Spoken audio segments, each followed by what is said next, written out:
the expansion into Canada was very much prompted by taking Major League Baseball out of the United States for the first time and bringing in a new element. C'est de savoir, d'avoir cette satisfaction, de savoir que tous les plus grands joueurs de baseball au monde viendront jouer à Montréal. I think the Montreal Expos are a Canadian team representing Canada now.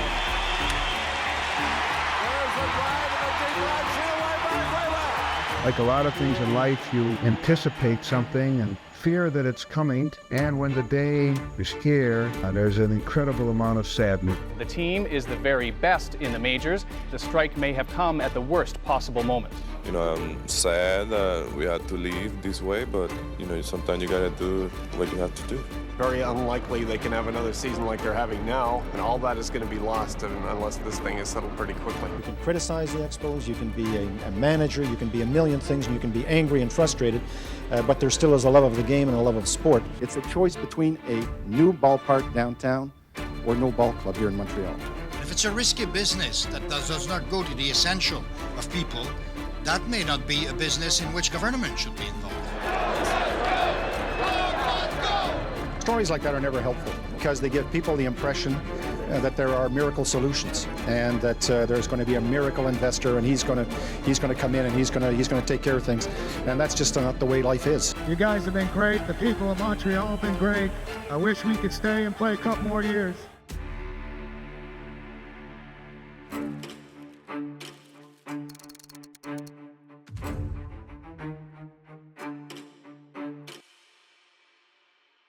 (1968). The Beatles released their eponymous White Album, a 30-track masterpiece that would go on to be certified 24 times platinum. Civil rights activist Martin Luther King Jr. is assassinated in Memphis. And in perhaps its boldest gambit to date, Major League Baseball ventures north of the 49th parallel for the first time ever, granting a franchise to Montreal, Quebec as part of its 4-team expansion plan. Yep, Major League Baseball was coming to Canada, a move that the National League president dubbed the league's most important since allowing the Giants and Dodgers to relocate to California.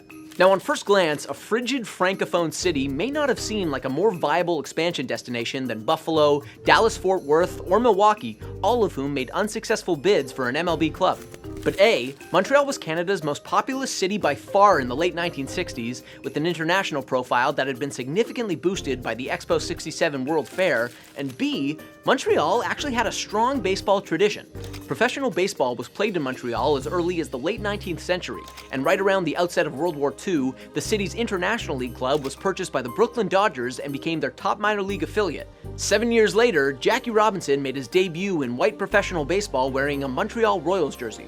Ultimately, there was tremendous affinity for America's pastime in Montreal, a love built over decades. So when the Royals were sold and relocated in 1960, city officials, and chiefly Mayor Jean Drapeau, started readying a bid for a team to Major League Baseball. And in May of 1968, the National League Expansion Committee said, "We," granting Montreal a franchise that would begin play in the spring of 1969, along with their fellow expansion clubs in San Diego, Kansas City, and Seattle. Did it help Montreal's fortunes that the chairman of the expansion committee happened to be Walter O'Malley, the owner of the Dodgers and a man once intimately involved with the Montreal Royals? I bet it did. Anyway, Major League Baseball was prepared to set up shop in Canada, and while some in Montreal's prospective ownership group actually balked at that announcement and the resultant financial realities, the group and the league found a stabilizing force in Charles Bronfman, the local business scion who put up an outsized share of the $10 million expansion fee to get it done. So what would Bronfman's club be known as? Well, the owners preferred the continuity of the Royals, but unfortunately, the expansion team in Kansas City took it first. Instead, Montreal's baseball club would be known as the Expos, a nod to the aforementioned World Fair that afforded the city a tremendous amount of international prestige. Plus, it sounded good in both English and French. They had a name, they had their leadership in team president John McHale and general manager Jim Fanning, but what the Expos didn't have was a suitable facility. Although Drapeau had promised a new dome stadium would be built by 1972, A, he didn't have the authority or the financing to make such a promise, and B, that didn't answer the question of where the Expos would play their first few seasons. The old ballpark that the minor league Royals had played in was falling apart, and the newly constructed home of the CFL's Montreal Alouettes wasn't set up for baseball. It was a real conundrum right off the bat. Eventually, though, after much consternation from all parties involved, and after rumors started circulating that Montreal might actually forfeit its club to Buffalo, a workable solution was found in the form of Gerry Park, which had previously been home to nothing more than youth baseball, but was deemed suitable after Drapeau proposed renovations that would expand its seating capacity to 30,000. The Expos had their first home, as humble as it was, but there was still another major hurdle before them, filling out their roster via the 1968 expansion draft, which, like virtually every other expansion draft in sports history, wasn't exactly overflowing with unplucked gems. The biggest names they netted in that draft? Manny Mota, Mac Jones, an aging Maury Wills. It was abundantly clear that the Expos would not be a competitive team out of the gate. However, it was their draft haul and some shrewd opportunism that enabled the Expos to land the first star in franchise history. Just a few months after the expansion draft, the Expos sent 2 of their picks to the Astros in exchange for Rusty Staub, a then 24-year-old two-time All-Star who had become disgruntled in Houston. And Staub immediately became the cornerstone of the nascent Expos. When Montreal took the field for the first time on April 8, 1969, it was Staub who batted third, collecting a pair of hits and smacking a homer in the Expos' first ever game and first ever win, an 11-10 victory over the New York Mets. The Expos were off and running, and the first game at Jerry Park 6 days later, the first ever MLB game in Canada, drew a capacity crowd of over 29,000. Unfortunately, those in attendance saw the Expos blow a 6-0 lead to the St. Louis Cardinals, a defeat that foreshadowed the difficult season to come. With little impact talent on their roster, the Expos won just 52 games in their inaugural season, tying the expansion Padres for the worst record in baseball. There were, however, a couple bright spots for the Expos, none brighter than Staub, who was an All-Star again after hitting .302 with 29 homers and a .952 OPS, and quickly became a fan favorite known as Le Grand Orange in honor of his bright red hair. And for their part, the fans were unbothered by the team's struggles. In fact, the Expos drew more fans that season than the New York Yankees, believe it or not. They were easily the top drawing of the 4 expansion teams. From day one, Montreal adored their Expos, whom they started referring to as nos amours, our loves. Still, there was clearly much work to be done to turn this fledgling organization into one worthy of respect. And you have to remember, this was before the days of free agency. The Expos' only pathways to improvement and to becoming a sustainable winner were through the amateur draft and trades, so it wasn't going to be easy. And it wasn't. Although Montreal did meaningfully improve in year 2 thanks to a major breakout from National League Rookie of the Year Carl Morton and a strong season from veteran first baseman Ron Fairley, the Expos remained a bottom feeder in 1970.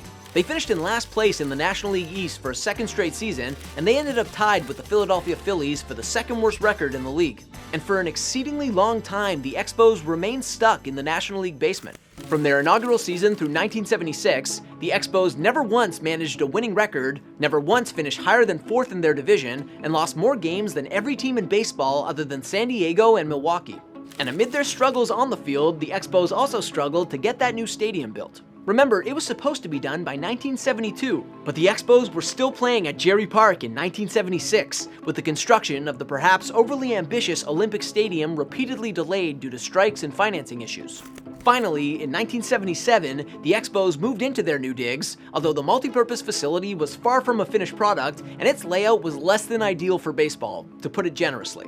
For one, because Olympic Stadium was also used to house Canadian football, the lower bowl seating was unusually far removed from the playing field during Expos games. Additionally, the upper deck seating was abnormally high, so much so that the Expos didn't even bother to sell a lot of those seats. It was imperfect, but at long last, the Expos had their permanent home. And it wouldn't be long before Olympic Stadium buzzed with winning energy.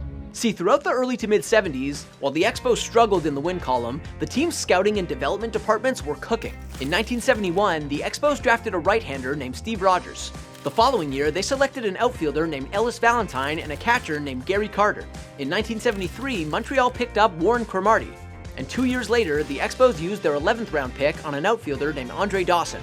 Quietly and gradually, the Expos had built up a solid base of young talent, and by 1977, their inaugural season at Olympic Stadium, all these potential stars were up in Montreal playing every day for the Expos, and the franchise's fortunes started to change. In '77, despite finishing below 500 once again, the Expos added 20 wins to their previous year's total behind a monster season from Carter, an all-star season from Valentine, and a Rookie of the Year-worthy campaign from Dawson. Meanwhile, Rogers threw more than 300 innings that season with an ERA just north of 3. The pieces were in place, and in 1979, for the first time in their existence, the Expos were a threat. Montreal exploded for 95 wins in '79, riding big seasons from each of their core guys, plus a 30-homer all-star campaign from third baseman Larry Parrish, and a huge year from off-season trade addition Bill Spaceman Lee.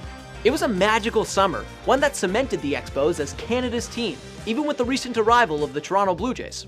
The fans showed up in droves, with the Expos cracking 2 million in attendance for the first time ever. Unfortunately, however, the Expos' first winning season did not result in October baseball. They finished 3 wins shy of the Pittsburgh Pirates for first place in the NL East, and this was before the wildcard existed. Still, the Expos had arrived, and that '79 campaign kickstarted the most prosperous run in franchise history. The Expos won 90 games again in 1980, only to miss out on the playoffs by an even slimmer margin, finishing 1 game back of the division champion Philadelphia Phillies. Finally though, in the strike-interrupted 1981 season, Montreal, for the first time in their 13-season history, made it to the postseason, sneaking in by winning the NL East in the second half of that wonky year. Again, the core of Carter, Dawson, Cromartie, and Rogers played an outsized role, but so did the Rookie of the Year runner-up Tim Raines, who hit .304 while stealing an MLB best 71 bases. And Montreal made some noise in October too, outlasting the Phillies in the best-of-5 divisional round, albeit after blowing a 2-0 series lead, then putting themselves on the precipice of a National League pennant, taking a 2-1 lead against the LA Dodgers in the then best-of-5 championship series. But it wasn't meant to be for the Expos, who got quieted by Bert Hooton in Game 4 before dropping the 5th and final game on Rick Monday's 2-out, go-ahead 9th-inning homer off Rogers, who was pitching in relief after 3 marvelous starts already that postseason. Blue Monday ended the Expos' first-ever playoff run in agonizing fashion, but Montreal's 1981 season was still a momentous triumph. And their steady chug towards a World Series title had people referring to them as the team of the 80s. But as it turned out, that '81 campaign was arguably the high point of Major League Baseball in Montreal. Over the ensuing years, the Expos retreated back into mediocrity as their beloved core aged and eventually fell apart. From 1982 through decade's end, the Expos mostly hovered around 500, finishing with 90 losses only once, while also coming within 5 games of a division title only once. The summer of '89 was particularly heartbreaking though, as the Expos had a 3.5-game lead atop the NL East in late July, only to go 20-37 to close out the season and miss the playoffs by a lot. Ultimately, while Carter, Dawson, and Raines would go on to become Hall of Famers, the team of the 80s was defined by unrealized potential. And by the end of the 1990 season, with the Expos almost a decade removed from their only playoff appearance, Bronfman had had enough. Not just of the losing, but of the financial toll. Montreal Expo fans may be about to lose their team. The Expos owner, Charles Bronfman, put the team up for sale this spring. It lost an estimated $42 million during its 21 seasons. He wanted to sell, but as a proud Montreal native, Bronfman was resolved to keep the team in his hometown and solicited bids from only Quebec-based investors first. Eventually, he found an agreeable one from a local consortium led by Claude Brochu, who had served as Expos president since 1986 and officially became managing general partner in 1991. It seemed as though the Expos were in good hands with the Brochu-led consortium, which paid Bronfman $100 million for the team, but that wasn't the case. See, his fellow partners, which included the city of Montreal and the province of Quebec, quickly made it clear that they had no intention of pouring any more money into the team beyond their initial investments, which, in the era of free agency and escalating player salaries, was effectively a death knell. Only a funny thing happened following the sale. The Expos became good again. See, much like they did throughout the early to mid-1970s while they struggled at the major league level, the Expos spent the mid to late 80s cultivating a strong farm system. Actually, in 1991, the Expos were one of 3 teams to receive an A grade for their farm system from Baseball America, and very quickly, that promise started translating into wins. In 1992, the Expos stormed back to their winningest season in a half-decade, riding big production from a number of young studs, none of them over the age of 25. Larry Walker, Marquise Grissom, Delino DeShields, Moises Alou. Now, the Expos' resurgence in '92 didn't lead to a playoff spot, and their success was ultimately overshadowed by what Canada's other MLB franchise did that year, but still, they were once again on the come-up. The following season, the Expos came 1 win shy of their franchise record for wins, riding their young core to yet another excruciating second-place finish in the National League East. And in '94, this team hit its stride in spectacular fashion. Bolstered by a strong rookie season from 21-year-old Cliff Floyd and a preseason trade for 22-year-old Pedro Martinez, the Expos were second to none that year, putting together the best record in baseball through the first 2/3 of the season. Their offense was dynamic and deep, and their pitching staff was the stingiest in the league after the Atlanta Braves. By midsummer, the Expos had carved out a comfortable lead atop the NL East, and they had solidified themselves for the first time in their existence as the team to beat. But just as the Expos were hitting their all-time zenith, the team and the city's World Series aspirations were dashed in devastating fashion. Because in the summer of '94, labor discord in Major League Baseball was reaching a boiling point. In late July, the Major League Baseball Players Association announced that it would go on strike if a new collective bargaining agreement wasn't in place soon. The previous CBA had expired in December, and although the players took the field in '94 in good faith with the intention to negotiate as the season played on, the owners didn't make their first proposal until June. When they did, it contained several economic changes that were never going to fly with the players, most critically, a salary cap. The union rejected that offer, at which point the owners, in an attempt to apply pressure, decided to withhold millions of dollars they were required to pay into the players' pension and benefits plan, further incensing the MLBPA. The union had had enough, and on August 12th, with no new CBA in place, the players' strike commenced, bringing the Expos' magical 74-40 season to a grinding halt. Now at the time, it seemed unfathomable that the season wouldn't resume at some point, but as the days and weeks dragged on, progress was minimal. We're talking about the whole game of baseball. You know, we didn't want to strike. We didn't want this to happen, but we have no other choice but to go out and take care of ourselves in the game of baseball. Even with a federal mediator in place to help expedite the proceedings, negotiations proved fruitless. Quickly, September arrived, and 6 days after the owners rejected a union counteroffer, on the 34th day of the strike, Acting Commissioner Bud Selig made the unprecedented, unthinkable decision that changed the course of baseball history. He was canceling the remainder of the season, the playoffs, and for the first time in 90 years, the World Series. And while baseball fans everywhere were shocked and appalled, no franchise or fan base was more apoplectic than the Expos. Never before had Montreal had a team this good. Not in '79, not in '81, not in '93. This was their best shot at a World Series title in their 25-year history, and just like that, it was wiped out. I think Montreal fans have more reason to be bitter than anyone else in baseball. I mean, this is the best team in baseball right now. They're around 20 games ahead of the Toronto Blue Jays if they were in the same league. They're better than the New York Yankees. They're better than the Atlanta Braves. They're just the best there is. And that gut-wrenching conclusion to their '94 campaign marked the beginning of the Expos' slow and painful demise in Montreal. First, citing the revenue lost on account of the strike, Brochu ordered a fire sale ahead of the '95 season, effectively blowing up the roster that had played at an 105-win pace the summer prior. And when the strike-delayed '95 season finally got underway, the Expos were a shell of what they had been.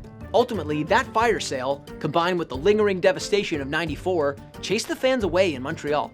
The Expos' average attendance plummeted by more than 25% in 1995, and once it became clear that ownership had no intention of ever reinvesting in the franchise, support for the team shriveled up completely. By 1999, just 5 years removed from the strike, the scuffling, undercapitalized Expos were averaging less than 10,000 fans per game.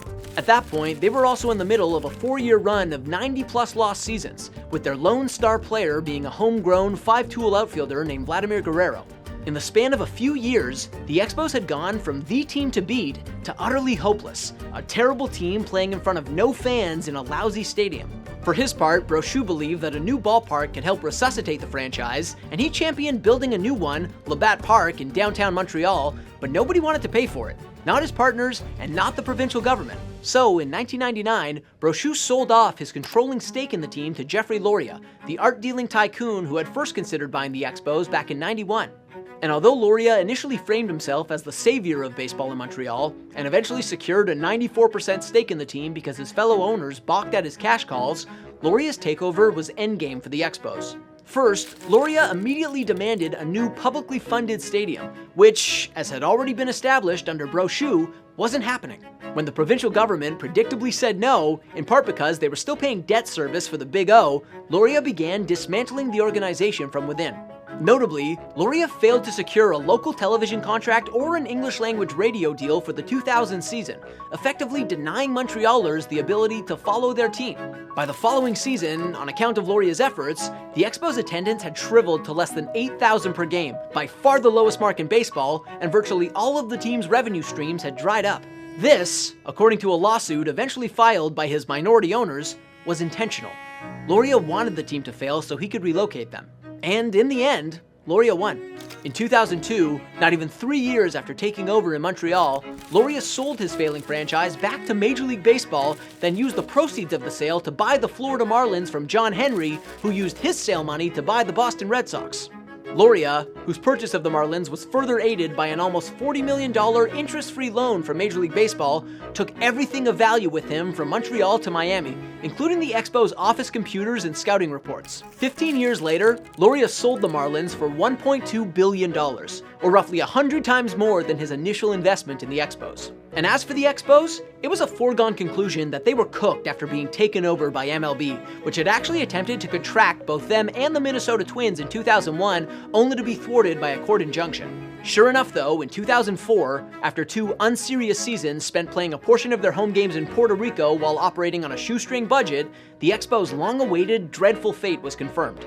The team would be relocating to Washington, D.C. for the 2005 season and would be rebranding into the Nationals. And just like that, after 35 years, the Expos, Canada's first MLB franchise, were no more.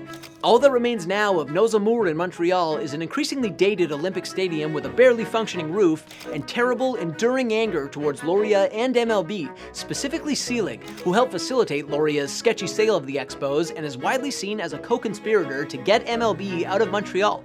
However, as much as Montrealers may resent certain actors, the city's love for baseball remains intact. In fact, a 2023 survey indicated that more than 2/3 of Quebecers would support MLB's return to Montreal. And that effort has been championed in recent years by the Montreal Baseball Group, a team of investors led by Steven Bronfman, the son of the Expos' first owner.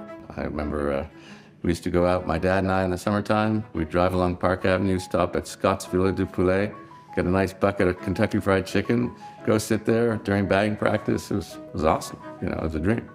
So I'd love to bring that back for a bunch of other dads and their kids and just all the great people of Quebec to enjoy baseball, and Ontarians and New York Staters and Vermonters and, you know, that 100-mile radius that we used to draw from, and, you know, bring the magic back. Look, it would be disingenuous to characterize Montreal's chances of getting its MLB team back as anything more than a long shot at this point, but then again, many people said the same thing in the 1960s, that Montreal was no place for Major League Baseball. And they were wrong. And although the Expos' run ended unceremoniously, that team left an indelible mark on Montreal and on Canada, and ultimately helped redefine the landscape of North American professional sports. Pretty magnifique, if you ask me.